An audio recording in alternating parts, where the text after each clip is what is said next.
Bab 511, menculik seorang pelayan cantik kembali ke kota.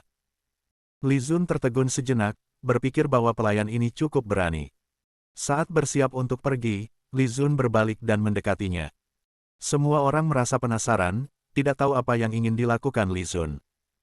A Yuan juga terkejut. Selanjutnya, Li Zun mengangkat dagu seorang pelayan dengan senyum penuh arti, berkata, "Gadis kecil ini begitu cantik, ibumu pasti berasal dari dinasti Wu, bukan?" "Benar, Jenderal, ibu saya memang berasal dari dinasti Wu," pelayan itu menjawab dengan berani, tersenyum manis pada Li Zun, suaranya lembut dan merdu, tampak agak terpesona. "Jenderal, Anda sangat tampan." "Kamu lebih cantik," jawab Li Zun. Dia memperhatikan pelayan itu dengan seksama, merasa bahwa pelayan ini sangat menarik, tepat sesuai dengan selera pribadinya. Tiba-tiba, Li Zun merasakan dorongan untuk membawa gadis ini pergi, lalu bertanya, "Karena ibumu berasal dari dinasti Wu, sekarang aku di sini. Apakah kamu mau kembali ke dinasti Wu bersamaku? Aku bisa membantumu menemukan keluargamu di sana, jika kamu mau." A Yuan mendengarnya, wajahnya sedikit berubah, merasa tidak senang secara tiba-tiba. Para prajurit lainnya berpikir bahwa jenderal mereka sangat luar biasa, jelas-jelas tertarik pada pelayan ini, tetapi bisa mengatakan hal itu dengan begitu luhur dan bermartabat, penuh gaya seperti seorang cendekiawan dinasti Wu. Tak heran dia menjadi jenderal. Pelayan itu juga menatap Li Zun, tampak sangat menyukainya, segera mengangguk patuh, berkata, "Jenderal, saya bersedia ikut dengan Anda, mohon bawa saya kembali ke dinasti Wu." "Baik." Li Zun tersenyum puas, lalu berkata, "Bawa seekor kuda." Seorang jenderal cepat-cepat menyerahkan kudanya, Li Zun pun menarik pelayan itu naik ke atas kuda. Awalnya dia ingin menggendong pelayan itu ke atas kuda, tetapi baru sadar bahwa pelayan itu agak tinggi dan memiliki tubuh yang luar biasa, dia tidak mampu menggendongnya. "Hahaha, ayo pergi." Kemudian Li Zun juga naik ke kudanya, memacu kudanya dengan tawa lebar, melaju cepat keluar.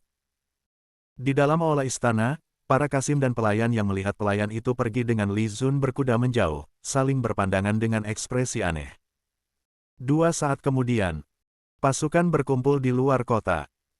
Zhong Zining maju, bermaksud melaporkan hasil pertempuran, tetapi saat melihat pelayan istana kerajaan anjing angin di samping Li Zun, dia terkejut. Apakah jenderal mereka menculik seorang wanita? Wanita ini sangat cantik, hanya saja tingginya memberi tekanan tersendiri. "Laporkan, Jenderal, dalam ekspedisi ke utara kali ini, pasukan kita telah membunuh lebih dari 40.000 musuh, menangkap 1.000 kuda perang, dan beberapa kereta perang," kata Zhong Zining dengan suara lantang. "Membunuh 40.000 musuh." Li Zun mengangguk, merasa bahwa mereka telah menghancurkan musuh, lalu bertanya, "Bagaimana dengan korban di pihak kita?" Zhong Zining menarik napas dalam-dalam, berkata, "Pasukan kita kehilangan 8.000 prajurit, dan lebih dari 3.000 terluka." Mendengar ini, Li Zun menghela napas panjang, menatap langit, lalu berkata dengan suara keras, "Perintahkan pasukan berkuda untuk membawa jenazah saudara-saudara kita kembali dengan lengkap untuk dimakamkan, jangan ada yang tertinggal. Sekarang, seluruh pasukan kembali ke kota." "Siap." Zhong Zining mengangguk, segera memberi perintah kepada seluruh pasukan. Dari 60.000 pasukan awal, ditambah dengan yang terluka, kekuatan yang tersisa kurang dari 50.000. Li Zun tidak tahu apakah ini bisa dianggap sebagai kemenangan besar. Beberapa saat kemudian, pasukan bergerak dengan megah menuju selatan. Saat mendekati Bukit Beruang Hitam, seorang pengintai datang melapor. "Lapor.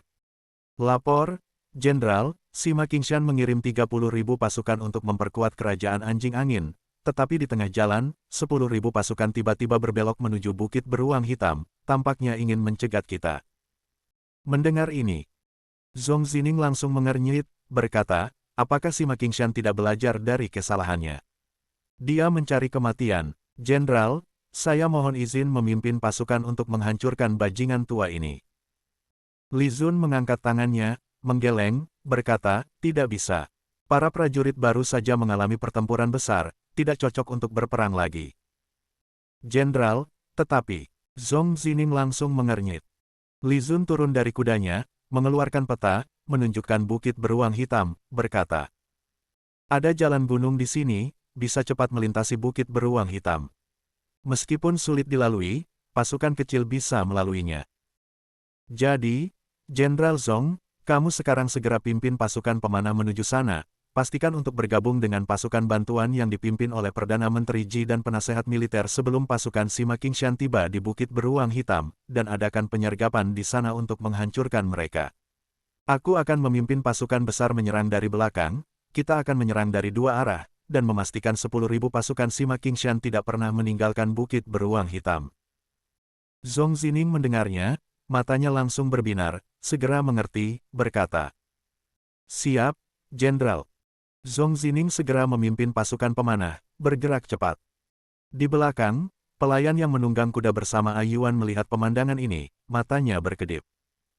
Dia menatap Li Zun dengan senyum indah di wajahnya. Bab 511 selesai. Bab 512, pemasangan penyergapan timbal balik. Di King Feng Ridge, perkemahan besar tentara Yan. Paman dan keponakan Sima Qingshan sedang mempelajari peta di dalam tenda. Mendengar laporan pengintai bahwa ibu kota kerajaan Anjing Angin telah jatuh, Raja Anjing Angin melarikan diri bersama para menterinya, keduanya sangat terkejut. Secepat itu, Sima Ye, yang hampir tidak bisa bergerak dari tempat tidur, tampak sangat kaget. Sima Qingshan juga tercengang sejenak, kemudian berkata, "Kalau begitu, segera perintahkan pasukan bantuan untuk mundur." "Siap," pengintai itu segera pergi. "Paman, ini kesempatan yang bagus untuk memberi pelajaran pada Ji Zongqing si bajingan tua itu. Mereka baru saja menyerang ibu kota kerajaan Anjing Angin, pasti sudah sangat lelah dan banyak korban," kata Sima Ye dengan penuh kebencian. Mengingat luka parah yang dideritanya, dia tidak bisa menahan rasa marahnya. Sima Qingshan mengangguk, berkata, "Dengan kecepatan kita pasti bisa mencapai Bukit Beruang Hitam sekitar jam 3 sore. Pasukan Ji Zongqing baru saja melalui pertempuran besar, pasti sudah sangat lelah dan banyak yang terluka. Ini waktu yang tepat untuk membalas dendam. Kali ini, kita akan membuat Ji Zongqing sadar bahwa tentara Yan bukan lawan yang mudah." Seru Sima Ye. Ji Zongqing sendiri bergerak ke utara untuk menyambut pasukan, membawa 30.000 tentara menuju Bukit Beruang Hitam. Di sini mereka siap menyambut bala bantuan. Namun, dia dengan sengaja menempatkan 3.000 prajurit secara terang-terangan, sementara sisanya disembunyikan di balik pegunungan. Lapor.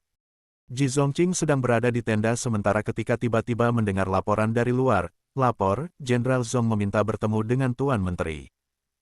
"Zining." Ji Zongqing terkejut, segera bangkit dan keluar dari tenda, melihat Zhong Zining mendekat dengan menunggang kuda. Beberapa saat kemudian, dia sudah sampai di hadapannya. Zhong Zining turun dari kuda, memberi hormat dan berkata, "Tuan Menteri, Jenderal memerintahkan saya untuk memimpin pasukan pemanah bergabung dengan Anda dan menghancurkan pasukan musuh yang bergerak ke selatan." "Apa, maksudmu pasukan Sima Qingshan bergerak ke selatan?" Ji Zongqing langsung terkejut. Dia telah mengirim pengintai di utara, tetapi semuanya diambil oleh Li Zun, sehingga dia tidak tahu apa-apa tentang pergerakan di utara. Tak disangka, Sima Qingshan kembali membawa pasukan ke selatan. Zhong Zining segera menjelaskan, "Tuan Menteri, Sima Qingshan hanya mengirim 10.000 pasukan ke selatan, berencana menyergap kita di Bukit Beruang Hitam." Ji Zongqing langsung berkata, "Baiklah, jika mereka berani datang, kita akan mengubur mereka di sini." Jenderal juga mengatakan bahwa dia akan membawa pasukan besar menyerang dari belakang. Kata Zhong Zining. "Bagus." Ji Zongqing mengangguk, segera perintahkan pasukan pengintai untuk segera menyelidiki utara, temukan pasukan Yan yang bergerak ke selatan. "Siap." Prajurit pembawa pesan segera berangkat. "Zining, pasukan Yan yang bergerak ke selatan mungkin sudah dekat. Pimpin pasukan pemanah untuk menyergap mereka." Ji Zongqing mengatur. "Siap." Zhong Zining menerima perintah dan segera pergi. Ji Zongqing mengerti maksud Li Zun, mengirim Zhong Zining dengan pasukan pemanah terlebih dahulu untuk menyergap. Pasukan pemanah bisa menembakkan 10 anak panah sekaligus, jika disembunyikan bisa memberikan serangan mendadak yang efektif. Ji Zongqing melihat ke utara, dengan pandangan dingin berkata, "Aku ingin melihat, bagaimana Sima Qingshan bisa sombong setelah ini." Saat ini, di padang rumput utara dekat Bukit Beruang Hitam, sebuah pasukan besar bergerak cepat ke selatan, dilengkapi dengan kereta perang. Mereka tampak perkasa. Berhenti. Tiba-tiba, komandan di depan mengangkat tangannya, menghentikan pasukan di belakangnya. Lapor. Seorang pengintai cepat-cepat datang. Lapor, Jenderal, 10 mil dari Bukit Beruang Hitam ada pasukan yang berkemah. Tampaknya pasukan Zenbei, sekitar 3.000 orang. Apa? Komandan besar dengan alis tebal dan mata besar itu segera mengerutkan kening mendengar ini, lalu berkata, mereka pasti datang untuk menyambut, tapi hanya 3.000 orang, tidak perlu dikhawatirkan. Di mana pasukan musuh yang kembali dari kerajaan Anjing Angin sekarang? Jenderal, mereka akan sampai di gerbang perbatasan Angin Hitam dalam setengah jam lagi. Jawab pengintai itu. Gerbang perbatasan Angin Hitam. Komandan itu mendengar, mengangguk perlahan, berpikir sejenak, lalu berkata, kita akan membagi pasukan menjadi dua, pasukan sayap kiri dan kanan menuju gerbang perbatasan Angin Hitam untuk menyergap, sementara sisanya ikut denganku menghadapi pasukan penyambut yang berjumlah 3.000 orang itu. Siap, para komandan di belakangnya segera menerima perintah. Komandan besar itu menunjukkan senyum kejam, tertawa dingin dan berkata, Panglima besar memerintahkan untuk membuat Ji Zongqing menderita kali ini. Aku akan menghabisi pasukan 3.000 orang ini terlebih dahulu, lalu pergi ke gerbang perbatasan Angin Hitam untuk menyergap musuh yang kembali. Bab 512 selesai. Bab 513, Jenderal Besar Pasukan Yan, Pan Seng. Jenderal Besar Pasukan Yan ini adalah salah satu tangan kanan andalan Sima Qingshan. Namanya adalah Pan Seng. Dia pernah dibandingkan dengan Wang Seng, wakil jenderal pertama di bawah Raja Zenbei yang juga dianggap sebagai jenderal pertama di kerajaan Wu. Namun, keduanya hanya dikenal di kalangan elit masing-masing negara. Bagi orang biasa, mungkin mereka tidak pernah mendengar nama ini. Wang Seng dari kerajaan Wu cukup dikenal karena dia adalah seorang jenderal besar yang menjaga perbatasan Fengbei, sehingga terkadang namanya didengar oleh masyarakat umum. Namun, Pan Seng selalu aktif di bawah komando Sima Qingshan dan jarang dikenal oleh orang biasa. Pan Seng memerintahkan 2.000 pasukan untuk pergi ke gerbang perbatasan Angin Hitam Kerajaan Anjing Angin dan menyergap pasukan besar Li Zun, sementara dia sendiri memimpin 8.000 pasukan menuju selatan untuk menyerang pasukan bantuan Ji Zongqing. Jenderal Pan, lawan kita hanya 3.000 pasukan, sementara kita memiliki 8.000. Bukankah ini terlalu berlebihan? Benar. Pasukan Yan kita terkenal berani dan tangguh. Saya pikir kita hanya perlu 2.000 pasukan untuk mengalahkan mereka. Wakil-wakil Pan Seng bersenda gurau, tertawa dengan gembira. Pan Seng juga tampak percaya diri, berkata, benar, hanya 3.000 pasukan, tidak perlu 8.000 pasukan kita. Namun, ada pepatah yang mengatakan, singa pun menggunakan seluruh kekuatannya saat berburu kelinci. Aku ingin menang dengan cepat dan menghancurkan semangat musuh. Baik, nanti aku akan memimpin serangan pertama. Tidak, aku yang akan memimpin serangan pertama. Aku ingin Ji Zongqing melihat kekuatan kita. Dua wakil itu saling berdebat. Pan Seng memerintahkan pasukan untuk terus maju, ingin menyerangkan musuh dengan cepat dan membunuh mereka secepat mungkin. Dia tertawa dan berkata, saudara-saudaraku, jangan berdebat. Tidak penting siapa yang memimpin, kita akan bersama-sama menyerang dan memotong mereka menjadi daging cincang. Hahaha, setuju. Bunuh mereka semua. Semangat mereka pun meningkat. Pasukan Pan Seng dengan semangat tinggi menyerbu Bukit Beruang Hitam, kemudian tiba-tiba berhenti. Pengintai melaporkan bahwa musuh tidak menunjukkan tanda-tanda pergerakan. Pan Seng tertawa terbahak-bahak dan berkata, bagus. Saudara-saudaraku, kali ini kita akan meraih kemenangan besar untuk membalas dendam kita sebelumnya. Namun, Pan Seng tetap berhati-hati, sehingga dia memerintahkan pengintai untuk memeriksa lagi. Setelah memastikan musuh tidak bergerak, dia merasa yakin untuk melanjutkan serangan. Dengan cepat membunuh 3.000 pasukan musuh, misi ini sudah setengah selesai. Setelah itu, mereka akan kembali ke gerbang perbatasan Angin Hitam negara Anjing Angin untuk menyergap pasukan besar yang kembali ke selatan. Jika kali ini pasukan Zenbei tidak mengalami kerugian besar, maka Pan Seng merasa hidupnya sia-sia. Kekalahan sebelumnya oleh pasukan Zenbei masih membuatnya marah, dan kali ini dia akhirnya mendapatkan kesempatan untuk membalas dendam. Dia tidak akan melepaskannya begitu saja. Perintahkan untuk istirahat sebentar, kemudian kita berangkat untuk membunuh musuh. Pan Seng memerintahkan dengan tenang dan penuh percaya diri. Siap. Para wakil segera menyampaikan perintah. Pasukan mulai beristirahat di tempat. 8.000 pasukan bersiap untuk bertempur dengan semangat tinggi. Pan Seng turun dari kuda, bersiap untuk minum. Saat membuka tutup botol air, tiba-tiba sebuah anak panah melesat dan menembus botol air di tangannya, membuat botol itu meledak dan airnya tumpah ke tanah. Jenderal, hati-hati, musuh menyerang. Para wakil segera berteriak dan menjatuhkan Pan Seng. Wajah Pan Seng langsung berubah, karena saat dia mendongak, dia melihat hujan anak panah turun dari langit, mengarah langsung ke mereka. Suara angin dan anak panah bersiul di udara, langit terasa bergetar. Ah! Lari! Tolong! Anak panah yang padat jatuh ke pasukan di belakang, suara anak panah menembus tubuh terdengar, pasukan berteriak kesakitan dan segera kacau balau, berlari ke segala arah. Bunuh! Bunuh anjing-anjing Yan ini! Saudara-saudaraku, serang! Teriakan perang bergema dari segala arah, seolah-olah ribuan pasukan menyerang, membuat tanah terasa bergetar. Pasukan Zenbei dengan baju besi lengkap muncul dari segala arah, mengepung pasukan Yan sepenuhnya. Pan Seng bersembunyi di belakang kuda, sebuah anak panah menembus helmnya, membuat pita merah di helmnya jatuh. Saat ini, Pan Seng sudah kehilangan kemampuan untuk berpikir, memegang helmnya, matanya terbelalak melihat banyaknya musuh di sekitarnya. Bukankah hanya 3.000 orang? Mengapa jumlah mereka begitu banyak, seolah-olah tak ada habisnya? Dua wakil Pan Seng juga kebingungan, begitu juga dengan para prajurit Yan yang masih hidup. Apakah ini 3.000 orang? Mengapa lebih banyak dari 8.000 kita? Bab 513 selesai. Bab 514, ditangkap hidup-hidup. Ji Zongqing memang menakutkan. Ji Zongqing dan Zhong Zining muncul bersamaan, keduanya menunggang kuda menuju depan pasukan. Saat ini, keduanya memandang Pan Seng dan yang lainnya dengan penuh kekaguman. Awalnya mereka mengira pasukan besar dari kerajaan Yan ini akan langsung di gerbang perbatasan Angin Hitam, menyerang pasukan Li Zun yang kembali ke selatan. Namun, tak disangka pasukan besar ini justru berani mendekati pasukan mereka yang berjumlah 30.000, tidak, seharusnya 40.000 orang. Bukankah ini seperti mencari mati sendiri?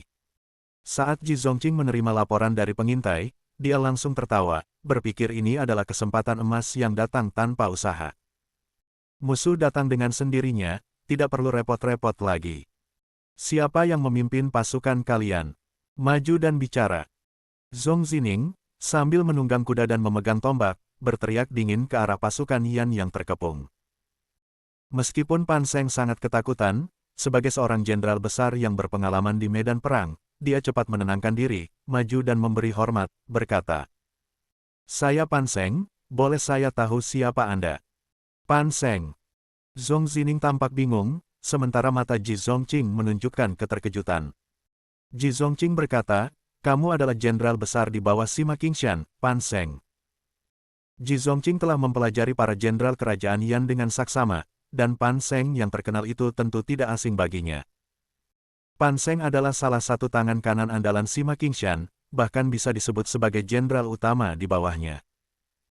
Dulu, ada yang membandingkannya dengan Wang Seng, jenderal besar kerajaan Wu yang menjaga perbatasan barat Laut Fengbei, mengatakan bahwa keduanya bisa menjadi pemimpin pasukan besar di masa depan. Dengan penilaian setinggi itu, Ji Zongqing tentu sangat menghargainya. Namun, tidak disangka, jenderal besar seperti Pan Seng justru datang untuk mati, ini benar-benar mengejutkan. Pan Seng tak menyangka lawannya tahu tentang dirinya, dia terkejut sesaat, lalu menatap Ji Zongqing dengan mata membelalak. Tiba-tiba dia sadar dan berkata, "Kamu adalah Perdana Menteri Ji Zongqing dari kerajaan Wu." Mendengar itu, Ji Zongqing tampak sedikit terkejut, lalu tertawa dan berkata, "Hahaha, bisa dikenal oleh Jenderal Pan, sungguh suatu kehormatan bagi saya." Ternyata memang Ji Zongqing. Wajah Pan Seng berubah drastis.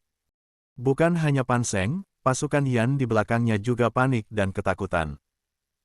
Mereka benar-benar sial, tidak hanya masuk perangkap musuh, sekarang mereka juga bertemu dengan Ji Zongqing yang terkenal menakutkan.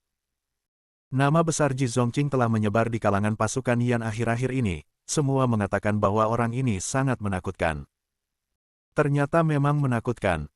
Mereka jelas hanya melihat 3.000 orang, tetapi sebenarnya ada 1 atau 20.000 orang. Itu artinya musuh telah menyembunyikan pasukan mereka sebelumnya. Apakah ini karena mereka sudah memperkirakan kedatangan pasukan Yan? Pasti begitu. Pan Seng merasa sangat tidak puas, tidak menyangka belum sempat bertarung, dia sudah kalah, terperangkap oleh musuh tanpa jalan keluar. Dia berteriak kepada Ji Zongqing. Saya Pan Seng hari ini jatuh ke tangan Anda, meskipun saya merasa tidak puas, tetapi ini adalah kenyataan. Jika ingin membunuh atau menyiksa saya, silakan saja.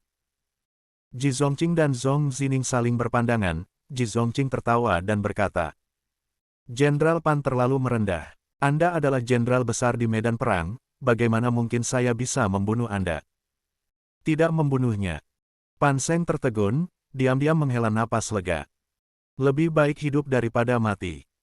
Meskipun menjadi tawanan, itu masih lebih baik daripada dipenggal. Pan Seng adalah jenderal besar yang terkenal di medan perang, tetapi dia bukan orang yang keras kepala. Tentu saja, jika dipaksa untuk tunduk, itu tidak mungkin. Dia masih memiliki martabat, termasuk tipe yang lebih suka bujukan daripada paksaan. Saat ini, Ji Zongqing berbicara dengan lembut, Pan Seng tentu menyukai itu. Ji Zongqing melanjutkan, namun sekarang saya telah menangkap Jenderal Pan, maka nyawa Jenderal Pan ada di tangan saya. Jadi, saya berani bertanya kepada Jenderal Pan, apakah pasukan Yan yang turun ke selatan hanya pasukan Anda saja? Selain itu, apakah tujuan Anda adalah untuk menghalangi pasukan kami yang kembali ke selatan? Pan Seng tahu situasinya, tidak ada gunanya bersikeras, Ji Zongqing sudah mengetahui segalanya. Pan Seng mengangguk, menggertakkan gigi dan berkata, benar, tujuan saya adalah untuk menghentikan pasukan Anda yang kembali ke selatan. Hahaha, kamu memang sombong, tahukah kamu mengapa kamu kalah kali ini?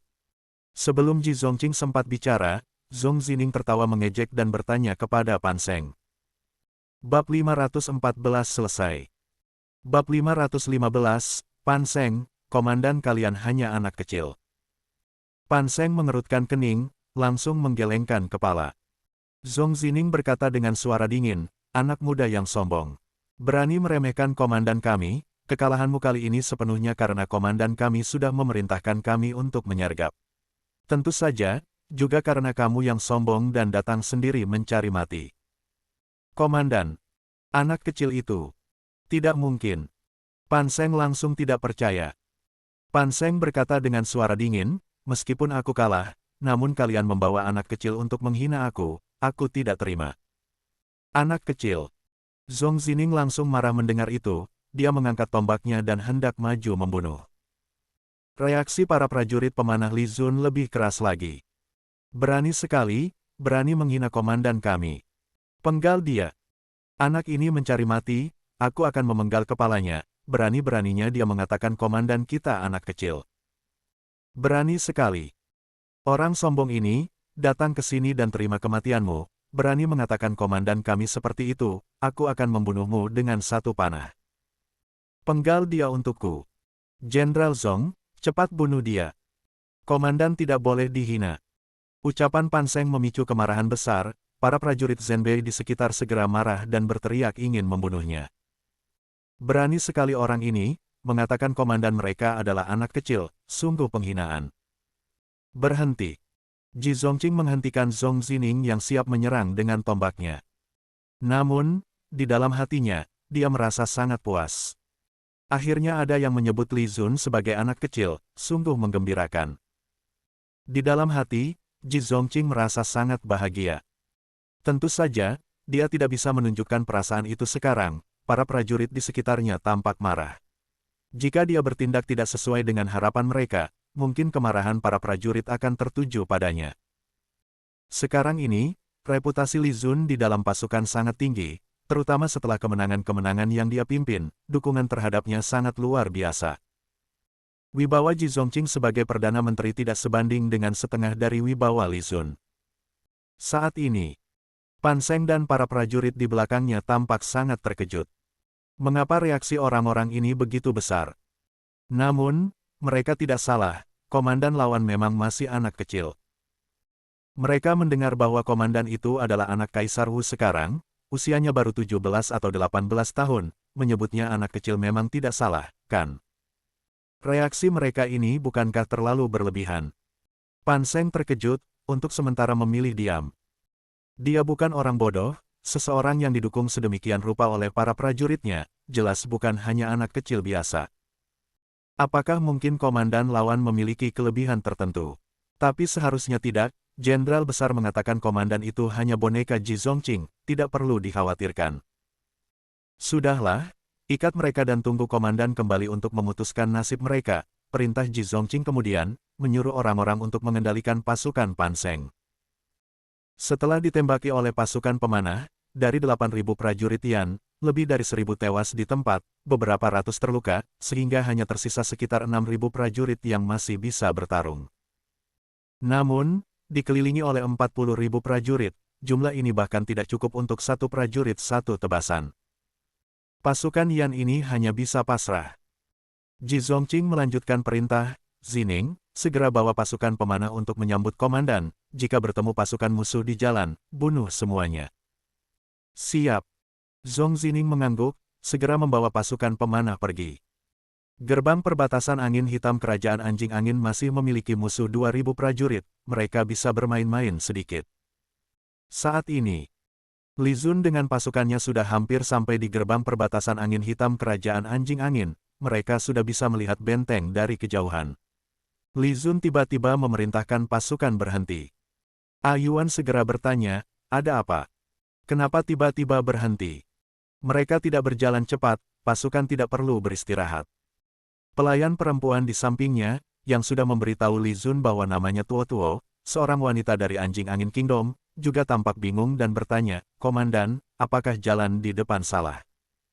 Ayuan segera mengerutkan kening, wanita dari Anjing Angin Kingdom ini tampaknya sangat menyukai Li Zun. Li Zun mengangguk, berkata, jika aku adalah musuh, aku pasti akan memilih untuk menyergap di gerbang perbatasan angin hitam kerajaan anjing angin. Mengapa? Tuo-Tuo segera bertanya. Ayuan meliriknya sekilas, wanita ini merebut pertanyaannya. Li Zun berkata, tempat ini bisa memanfaatkan bangunan-bangunan di gerbang perbatasan angin hitam kerajaan anjing angin sebagai perlindungan, juga bisa mundur dengan mudah. Jika penyergapan gagal, mereka bisa segera melarikan diri ke hutan di belakang, tidak perlu khawatir dikejar oleh musuh. Tuo-Tuo menatap mata Li Zun, mata indahnya bersinar dengan kelembutan. Anak ini, ternyata sangat luar biasa. Li Zun segera memerintahkan, pusat pasukan formasi salib, pionir kiri dan kanan, dengan pionir di depan, kereta perang membuka jalan, segera masuk ke kota benteng. Bab 515 selesai. Bab 516, Pangeran Jing menyerang ibu kota negara anjing angin lagi. Di ibu kota dinasti Wu. Di dalam ruang kerja kekaisaran, Shen Kuo muncul kembali, membawa berita dari utara. Apa, anak ini mau menyerang ibu kota negara anjing angin lagi? Li Zeng, mendengar Li Zun berniat menyerang ibu kota negara anjing angin, langsung tak bisa duduk tenang, berdiri dengan wajah penuh keheranan. Anak ini tidak tahu cara hidup tenang, ya. Baru berapa lama sudah mau menyerang ibu kota negara anjing angin lagi? Apakah dia gila? Shen Kuo berpikir sejenak dan berkata, Yang Mulia, tentara besar Hutia itu seharusnya sudah hampir tiba di utara, pada saat itu negara anjing angin kemungkinan akan bergabung dengan Sima Qingshan untuk menyerang benteng Feng Huo. Mungkin Pangeran Jing memperhatikan hal ini dan memutuskan untuk menyerang lebih dulu. Jika bisa menghancurkan pertahanan ibu kota negara anjing angin, tekanan akan berkurang banyak. Li Zeng mengangguk dengan pikiran melayang. Memang benar.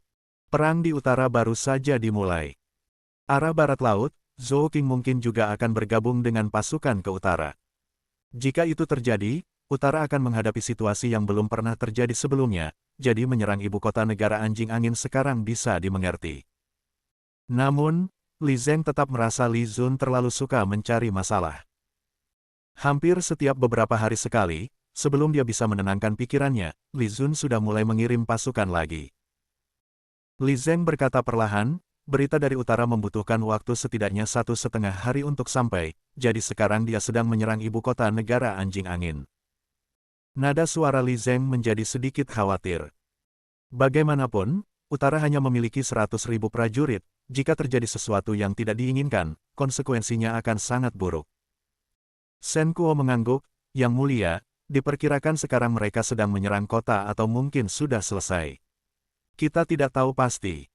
Li Zeng mengangguk, tentara utara hanya berjumlah 100.000, namun situasi yang akan dihadapi sangat parah. Kita harus segera membuat rencana. Guru, aku berniat memindahkan 50.000 tentara dari barat ke utara, bagaimana menurutmu?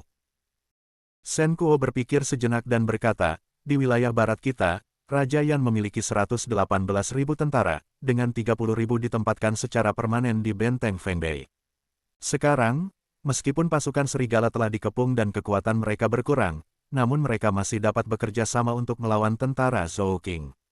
Yang Mulia, aku setuju untuk memindahkan 50.000 tentara ke utara untuk membantu Pangeran Jing dan Perdana Menteri Ji.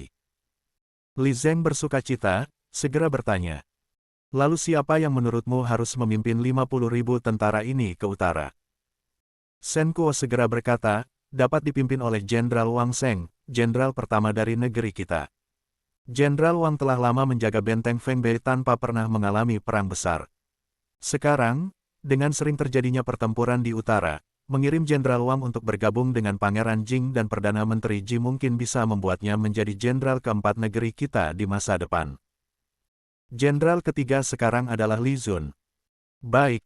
Li Zeng sangat gembira, aku punya niat yang sama. Kalau begitu, aku akan segera menyusun perintah dan memanggil Wang Sheng untuk memimpin pasukan ke utara. Shen Kuo segera memuji, Yang Mulia bijaksana. Hahaha. Li Zeng tertawa, melihat Shen Kuo, tiba-tiba bertanya, guru hari ini bicara sangat lugas, apakah ada yang ingin kau minta dariku? Yang Mulia bijaksana. Shen Kuo segera berlutut, memohon kepada Li Zeng, Yang Mulia, beberapa hari terakhir ini keluarga saya kehabisan persediaan, para pelayan belum dibayar selama beberapa hari. Saya sangat cemas, Yang Mulia, tolong bayarkan uang anggur lontai kepada saya. Li Zeng tercengang. Aku terjebak. Terjebak lagi oleh orang tua ini. Pada saat yang sama, di benteng Henggu. Apa, Ji Zongqing menyerang ibu kota negara anjing angin lagi? Raja Zhenbei terkejut mendengar laporan penasihatnya, terkejut dan tak bisa berkata-kata. Penasihat yang mengenakan ikat kepala, dengan penuh kekaguman, mengangguk perlahan dan berkata, Perdana Menteri Ji memang luar biasa, perencanaannya sungguh mengagumkan. Dengan tentara Huti itu akan segera kembali ke utara, menyerang ibu kota negara anjing angin sekarang adalah kesempatan bagus untuk melemahkan kekuatan mereka. Raja Zhenbei terdiam cukup lama, akhirnya menghela napas dan berkata, Perdana Menteri Ji memang terkenal di berbagai negeri, dengan dia di utara, aku lebih tenang. Penasihat segera berkata, namun, Jenderal, dengan kembalinya tentara Huti itu dan pasukan besar Sima Qingshan, utara akan menghadapi lebih dari 200.000 tentara gabungan. Saat ini utara hanya memiliki 110.000 prajurit, bisakah mereka bertahan lama? Ini sungguh mengkhawatirkan. Mata Raja Zhenbei bergolak, berkata, Perdana Menteri Ji telah membuktikan kemampuan militernya, situasinya tidak akan seburuk yang kita bayangkan. Dengan Perdana Menteri Ji menjaga utara, mungkin mereka bisa bertahan sampai aku kembali. Bab 516 selesai. Bab 517, pasukan Zhao menyeberang sungai, Zhou Qing memulai pertempuran. Jenderal Wakil Panglima Zhenbei menghela napas. Di tepi sungai Dachen, Panglima militer menghela napas dan berkata, semoga saja. Raja Zhenbei menatap panglimanya dan berkata, jangan terlalu khawatir. Kini, orang itu bukanlah orang biasa. Dia duduk di dalam istana, tetapi sangat paham dengan situasi dunia, mengendalikan perang dalam pikirannya. Aku yakin dia akan meminta sebagian pasukan dari Raja Yan untuk membantu benteng Fenghuo. Kita hanya perlu mempertahankan benteng Henggu. Wakil Panglima itu mengerutkan mata, lalu perlahan mengangguk dan berkata, ya, Panglima. Aku terlalu khawatir. Laporan. Saat itu, seorang pembawa pesan datang melapor, Panglima, pasukan Zhao bergerak, tampaknya mereka akan menyeberangi sungai. Apa? Raja Zhenbei dan Panglimanya berubah wajah, segera bangkit dan keluar dari tenda, perintahkan pasukan untuk bersiap menghadapi musuh. Ya, pembawa pesan segera berlari untuk menyampaikan perintah. Jika pasukan Zhao akan menyeberangi sungai, itu berarti pertempuran besar akan dimulai. Sekarang tinggal melihat apakah Zhou Qing akan memilih medan perang di utara atau di benteng Fengbei. Di utara Benteng Fengbei, sekitar 80 mil dari Benteng Fengbei, pasukan besar negara Chu berkemah. Jenderal Besar Chu, Zhou Qing, yang berjanggut lebat, menatap peta pertempuran dengan wajah serius. Sebelumnya, hampir bentrok dengan pasukan Raja Yan. Meski akhirnya berhasil membantu Hu Tietu kembali ke utara, Zhou Qing menyadari kekuatan pasukan Raja Yan. Dia menyadari bahwa dia telah meremehkan Panglima kedua dinasti Wu. Lawannya sangat tangguh. Zhou Qing, meskipun telah bertempur di medan perang selama bertahun-tahun, menghadapi Raja Yan tidaklah mudah. Ini adalah tulang yang sulit digigit. Jenderal Besar, ada berita bahwa pasukan Zhao bersiap menyeberangi sungai hari ini. Wakil Jenderal terpercaya, Lin Hu, segera melapor setelah menerima pesan dari Merpati Pos. Mata Zhou Qing menyipit, menatap peta pertempuran, berkata, pasukan Zhao menyeberangi sungai. Maka sudah waktunya bagi kita untuk memilih medan perang. Wakil Jenderal Lin Hu segera berkata, Jenderal Besar, menurutku kita bisa langsung menuju utara, bergabung dengan pasukan Hu Tietu dan Sima Qingshan, dan menghancurkan wilayah utara dalam satu serangan, kemudian menyerang ibu kota dinasti Wu. Zhou Qing merenung sejenak, lalu menggelengkan kepala, jika kita juga menuju utara, pasukan Raja Yan pasti juga akan bergerak ke utara, situasinya akan menjadi kacau dan sulit untuk bertempur. Kita harus menyerang Benteng Fengbei, menahan pasukan Raja Yan, dan membiarkan Hu Tietu dan Sima Qingshan merebut Benteng Fenghuo dengan cepat. Setelah berpikir sejenak, wajah Zhou Qing menunjukkan kepercayaan diri dan semangat tempur. Selain itu, pasukanku yang berjumlah 150.000 tidak mungkin tidak bisa merebut Benteng Fengbei. Jika Benteng Fengbei jatuh, pasukan Chu dapat menyerbu langsung ke ibu kota dinasti Wu. Lin Hu berpikir sejenak dan berkata, Jenderal Besar sangat bijaksana, aku sangat menghormati. Zhou Qing mengayunkan tangannya dan berkata, segera perintahkan seluruh pasukan untuk beristirahat hari ini, besok pagi kita serang Benteng Fengbei. Ya. Lin Hu segera melaksanakan perintah, menyebarkannya ke seluruh pasukan. Dengan perintah Zhou Qing, perang besar melawan dinasti Wu dimulai. Di utara, di bawah perintah Li Zun, 30.000 pasukan langsung menyerbu kota benteng gerbang perbatasan angin hitam kerajaan Anjing Angin. Bersama dengan 10.000 pasukan panah yang sudah menunggu, mereka segera menyerang dari dua sisi. 40.000 pasukan bertemu di kota benteng gerbang perbatasan angin hitam kerajaan Anjing Angin. Di dalam benteng gerbang, 2.000 pasukan Yan yang bersembunyi tidak berani bergerak, menyembunyikan diri di tempat gelap. Dengan dua pasukan besar yang berteriak-teriak, bagaimana mereka berani bergerak? Apa yang terjadi? Mereka hanya 2.000 prajurit, mengapa ada begitu banyak pasukan menyerbu? Panglima mereka hampir gila. 2.000 prajurit menyergap puluhan ribu pasukan, ini bukan lelucon. Di mana Jenderal Pan? Kenapa dia belum datang? Kau bodoh, pasukan musuh datang dari arah sana. Pasukan Jenderal Pan mungkin sudah dalam bahaya. Benar, kurasa Jenderal Pan sudah tiada. Kita harus mundur. Ya, Jenderal, kita harus mundur. Pasukan Yan yang bersembunyi mendengar teriakan dan melihat kota yang bergetar, segera ingin mundur. Bagaimana mungkin mereka bisa bertarung? Bertarung berarti bunuh diri. Panglima mereka, yang bijaksana, melihat bahwa jalan yang seharusnya dilalui Jenderal Pan kini dipenuhi oleh pasukan musuh, segera menyadari bahwa Jenderal Pan mungkin telah gagal, entah mati atau hidup, mereka tidak bisa tinggal. Mundur. Dia segera memerintahkan. 2.000 prajurit segera mundur, bersembunyi ke dalam hutan di belakang kota, melarikan diri dengan cepat. Namun, sebelum mereka bisa keluar dari hutan, mereka melihat seorang jenderal menunggang kuda gagah dengan tombak perak di tangan, tersenyum sinis memimpin pasukan pemanah, menunggu mereka.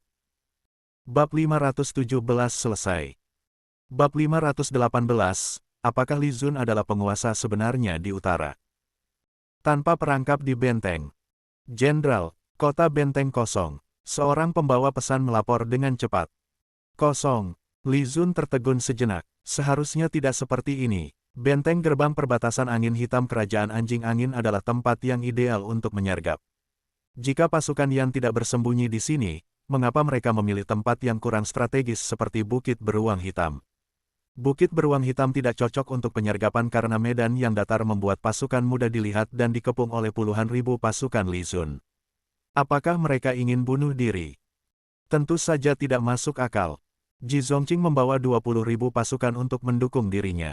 Jika musuh menyergap di dekat pasukan Ji Zongqing, itu akan menjadi bencana bagi mereka.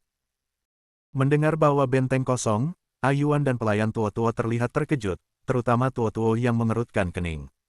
Apakah dia salah? Apakah komandan baru pasukan Zhenbei ini hanya boneka yang ditempatkan oleh Ji Zongqing? Jika demikian, itu akan sangat disayangkan. Bagaimanapun, pria ini sangat tampan. Jika tidak memiliki kemampuan, itu akan menurunkan nilainya. Perintahkan pasukan untuk masuk ke benteng. Li Zun segera memerintahkan pasukannya masuk ke benteng. Jika benteng kosong, dia lebih memilih untuk tidak bertempur saat ini. Pasukan segera bergerak dan tiba di dalam benteng, di mana 40.000 pasukan sudah menunggu. Melihat Li Zun, mereka segera setengah berlutut dan berseru, "Selamat datang, Jenderal." Tua-tua yang menunggangi kuda terlihat sangat terkejut. Orang ini tidak sederhana. Dia mendapatkan sambutan hangat dari para prajurit bukan hanya karena dia seorang jenderal, tetapi karena dia benar-benar dihormati dan didukung oleh mereka. Sambutan ini tulus. Namun, mengapa dia salah menilai situasi di dalam benteng? Ternyata benar ada penyergapan. Saat pasukan sepenuhnya masuk ke benteng, tiba-tiba terdengar derap kuda dari gerbang lain. Terlihat seorang jenderal dengan tombak panjang di tangan, Zhong Zining, memimpin pasukan pemanah dan membawa sejumlah musuh yang ditawan masuk ke benteng. Zhong Zining turun dari kudanya dan segera melapor kepada Li Zun, "Jenderal, ini adalah pasukan Yan yang bersembunyi di sini. Mereka mencoba melarikan diri, tapi kami berhasil menangkap mereka." Benar-benar ada penyergapan. Tua-tua mengambil napas dalam-dalam, matanya bergetar, dan wajahnya menjadi serius. Orang ini benar-benar menilai dengan tepat. Tua-tua merasa bingung melihat punggung Li Zun, dan hatinya dipenuhi perasaan yang tak terlukiskan. Mengapa hanya ada sebanyak ini? Bukankah seharusnya ada 10.000 musuh? Li Zun bertanya, melihat kurang dari 1.000 tawanan di depannya. Zhong Zining segera menjelaskan bahwa 8.000 pasukan lainnya telah tertangkap dalam penyergapan mereka. Li Zun tertawa, "Hahaha, Pan Seng ini ternyata agak lucu." Zhong Zining berkata, "Perdana Menteri memerintahkan jenderal untuk kembali dan membuat keputusan." Li Zun mengangguk dan memerintahkan, "Perintahkan pasukan untuk bergerak cepat dan bergabung dengan pasukan Perdana Menteri. Kita harus kembali ke benteng Feng Huo sebelum senja." "Siap." Zhong Zining segera menyampaikan perintah dan kembali ke kudanya. Pasukan mulai bergerak cepat. Pemikiran tua-tua. Berjalan beriringan dengan Ayuan, tua-tua tiba-tiba memiliki pemikiran yang berani. Kata-kata Zhong Zining tadi terus bergema di kepalanya. Perdana Menteri memerintahkan jenderal untuk membuat keputusan. Membuat keputusan. Kenapa Ji Zongqing tidak bisa membuat keputusan sendiri tentang seorang perwira musuh yang tertangkap? Mengapa harus meminta orang ini untuk membuat keputusan? Yang lebih penting, Zhong Zining berkata meminta dia untuk membuat keputusan, bukan meminta dia untuk bersama-sama membuat keputusan. Apa artinya ini? Apakah mungkin sebenarnya orang yang benar-benar mengendalikan wilayah utara dinasti Wu bukanlah Ji Zongqing, melainkan orang ini? Tidak mungkin. Tua-tua merasa terguncang oleh dugaan ini, tetapi jika itu benar, itu akan sangat menakutkan. Jika yang dianggap sebagai orang yang menakutkan ternyata bukanlah orang yang sebenarnya, itu akan menjadi bencana, terutama dalam peperangan di mana satu keputusan bisa menentukan nasib seluruh pasukan. Apakah orang ini sebenarnya adalah penguasa sejati di utara? Wajah tua-tua menjadi lebih serius.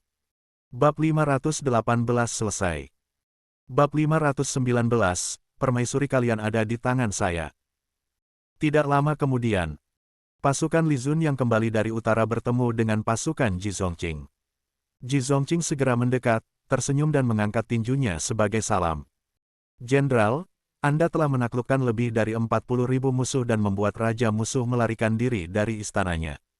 Ini adalah pencapaian besar.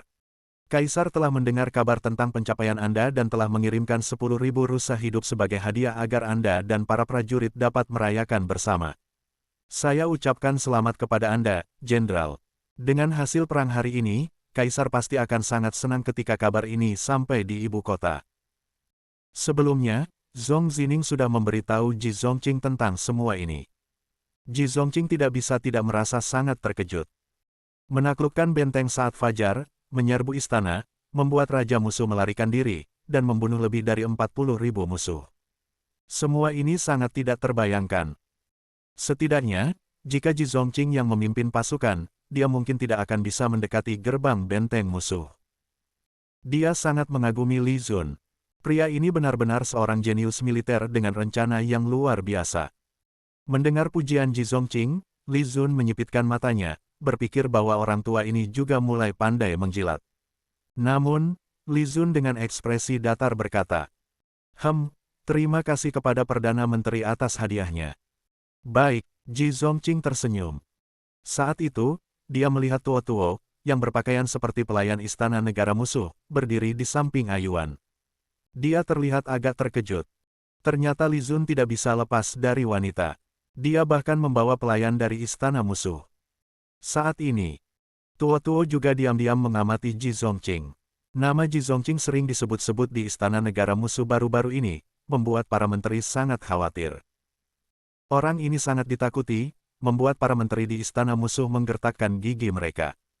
Ternyata, orang tua yang licik ini adalah Perdana Menteri terkenal dari dinasti Wu.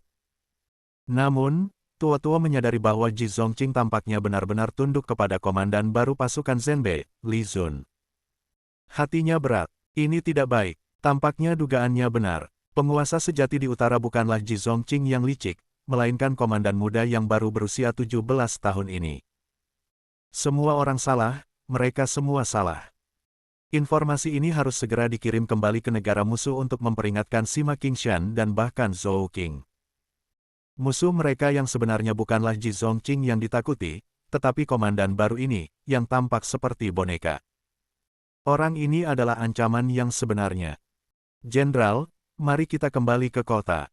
Sebelum berangkat, saya sudah memerintahkan ahli strategi untuk menyiapkan makanan dan minuman untuk menyambut jenderal dan para prajurit.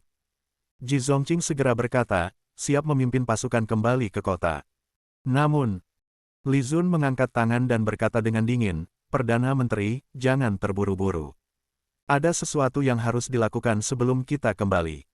Silakan, Jenderal, Ji Zongqing segera berkata. Zhong Zining dan yang lainnya tampak bingung. Wajah Li Zun perlahan menjadi dingin dan berkata, Perdana Menteri, panggil beberapa tawanan dari pasukan Yan ke sini. Saya ingin mereka membawa pesan kepada Sima Qingshan dan Hu Tietu. Ji Zongqing segera tertarik dan memerintahkan beberapa tawanan pasukan Yan dibawa ke hadapan mereka. Melihat Li Zun yang menunggang kuda dan dikelilingi oleh pasukan Zenbei yang penuh wibawa, para tawanan itu gemetar ketakutan dan segera berlutut tanpa berani berkata apa-apa. Li Zun tidak melihat tawanan pasukan Yan tersebut dan berkata dengan dingin, saya ingin kalian menyampaikan pesan kepada jenderal besar kalian, Sima Qingshan. Dengar baik-baik.